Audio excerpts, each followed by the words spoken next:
Hi everyone, welcome to this reading. I have my crystal ball off to the side, so I will be scrying throughout this message. If you're new to my channel, my readings are a little different, and if you're returning, welcome back. You know how we do if it doesn't resonate with you. If you're forcing the story to fit, arguing with it in any way, just leave it behind for the people who it's meant for. So let's go ahead and let's begin.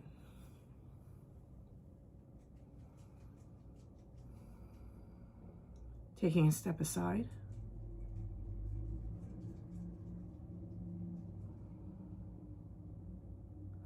And allowing spirit to pass through me. Opening up to receive information.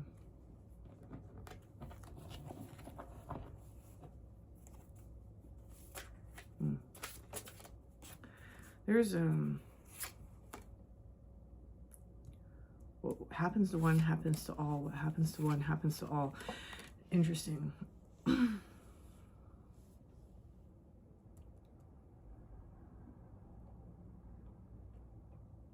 Someone here, there's like this energy that you've come into this greater awareness of connectivity.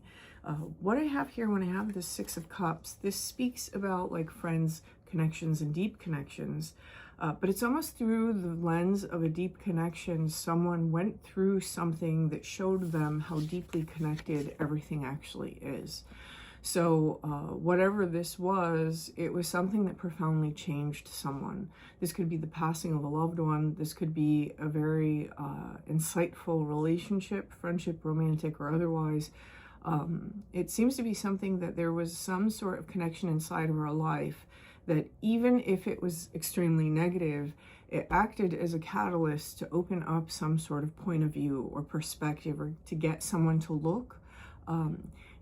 I'm almost feeling it like sacred well, to look into a sacred well. And this is bringing someone, or has brought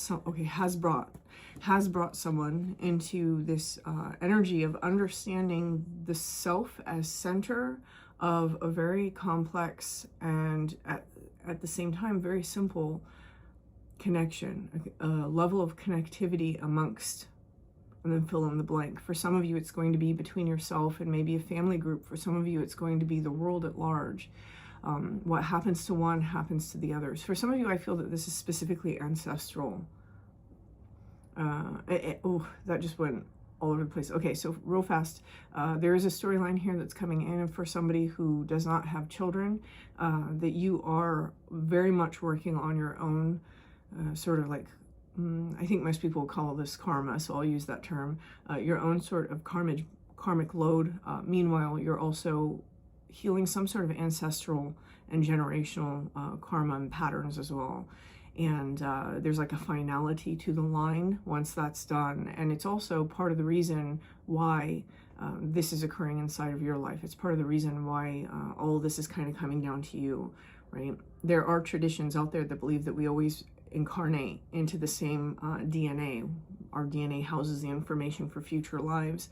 And if you don't have children, if you have chosen not to have children or simply can't have children, you may be finding that in your life is this activation of the role of the ancestral cleaner, so to speak.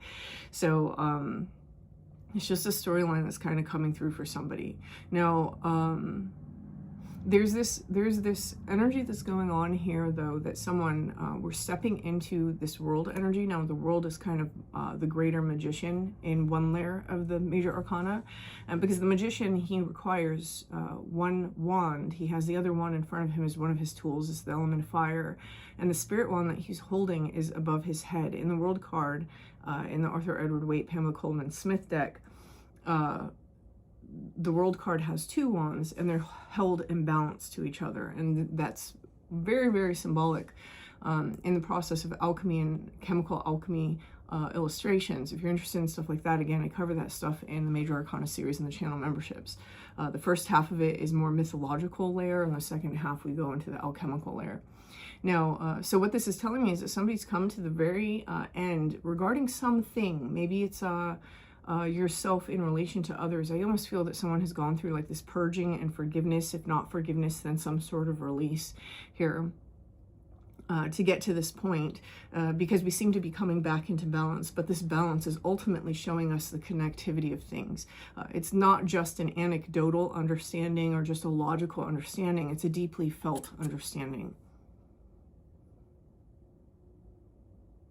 Okay. Nope, switch.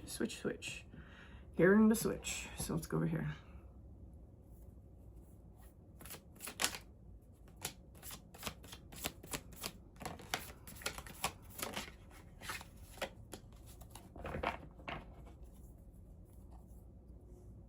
Yeah, okay, so the first card that comes out is the Chariot, okay? And so the Chariot is about that balance. It's really about this sort of the cycles that things move within, but it's also about the double mysteries, right? We have the two Sphinx that show up on the Chariot. It's the outer mystery and the inner mystery, or the mystery of the masculine internal energy and the feminine internal energy. It's basically this melding. It's where the duality is held in balance as a duality. But what I'm seeing in this progression here, we have the Seven of Wands, right? And then, which is about defending oneself. So it's like that me against you sort of energy. And then we have the Page of Pentacles, where someone has sort of started on a new journey away from this. And it's leading us into the Seven of Swords. It's the Seven of Swords feels very much like a mental escape, right? So this is not speaking to me right now about like lying, cheating, stealing, which is how most people will read the Seven of Swords. When you see the Seven of Swords, they're outsmarting something. So in some ways, this almost feels like someone is outsmarting duality. And the reason why I'm saying that is because we have the Two of Pentacles on the very bottom, and Two of Pentacles is the perfect card to represent duality. Someone here has figured it out, and that's really what the Seven of Swords is saying to me. They figured out a solution. It's almost like someone's mind has been opened in such a way, probably because they have balanced these two things. And once they've come into balance, now a new truth emerges. And this is really one of the meanings of the Chariot card here. And so what we have is we have this idea. Let me back that up. So in yesterday's reading, if you happen to resonate with that reading, I went into detail about the Death card. And I talked about how the Death card is really like the changing of the guard, right? The old sort of structures and paradigms are being toppled in favor of a new liberated paradigm. And the Chariot card is leaving behind the city that death ravaged. So the Chariot is what we get when death has destroyed everything and the new day has come. And so this is telling me that someone has left behind some sort of old paradigm and stepped into this sort of, I don't necessarily know that I want to label it non-duality, but I definitely want to label it as a sense of cohesion, right? This is not me against you, it's us. It's not my internal world, my external world, it's my experience. There's something like that is taking place inside of the collective that I'm reading for. Things are starting to blend together, but they're not blending together in a disorienting way. It feels very orderly. So it's almost like an orderly chaos, right? On one hand, it seems like it should be very disorienting and discoherent, but then on the other side, what's actually being experienced because the wisdom has been gained is that it actually makes perfect sense. To those who are uninitiated, to those who don't have the experiences to create the scaffolding of understanding, it's going to seem a little convoluted, but to the person who has the actual structures in place, who has been through the certain rigmarole required by the mysteries, it makes perfect sense and it's quite simple. So I love this energy. Somebody's come to this new, almost like an, I'm hesitant to say this, but I'm going to say it, almost like this enlightened aspect of self. Someone here is very, I think that if you have not previously really been into astrology, there's someone here who has gotten really heavy into astrology and they're starting to see the pattern between things, and this has helped someone kind of understand the interconnection. There's very much this as above, so below aspect to this. And we tend to see that a little bit inside the Chariot card as well, because the Chariot card, it's got the White Queen, Red King emblems on it with the sun and the moon crescent, or that star of Ishtar and Inanna. There's this energy that's also going on here in this particular chariot, it's almost like when the ego self is crowned with something new, right? So when we talk about the ego self, it's I want to talk about it in that idea of the experiencer, right? The us that experiences this life. And both of these lines have that beautiful crown that's on them. That experiencer is colored blue here. So it's that deep blue, that deep indigo. It's like a third eye awakening. The thing that happens when we have that third eye awakening is that the structures of the world seem to fall apart. So that idea of duality starts to slip away. And this doesn't mean that someone's like life is becoming unhinged and unstructured. It simply means that someone is seeing behind what mystics have always called the illusion. Right? And this isn't just, again, an anecdotal knowing or I get it, I kind of get it, and in philosophy it sounds good. Someone is having the experience, which is a completely different thing. Okay. Now, when I pull from this deck, I will read from the book, because I love what she has to say about it. And I'm going to pull from this deck because it's going so heavy into like an alchemical theme.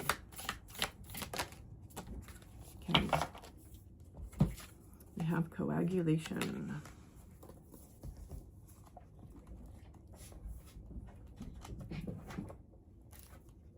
Okay. Coagulation is the great alchemical operation of Earth. By way of this operation, we experience that which is fluid churning into a solid formation.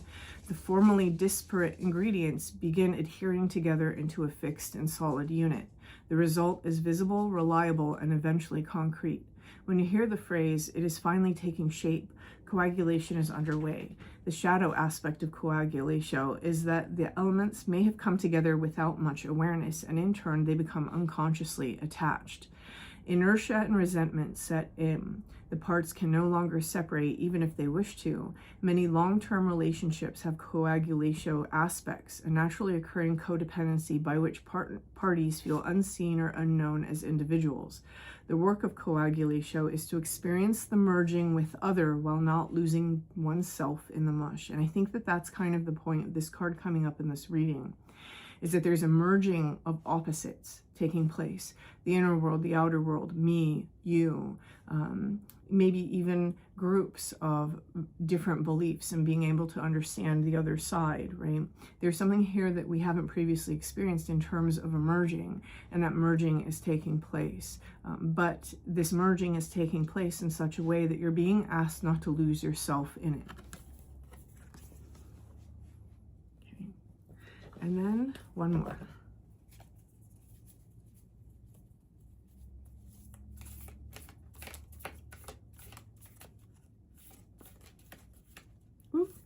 Where are we going? Yeah? There we go. Okay. Ooh, antimony.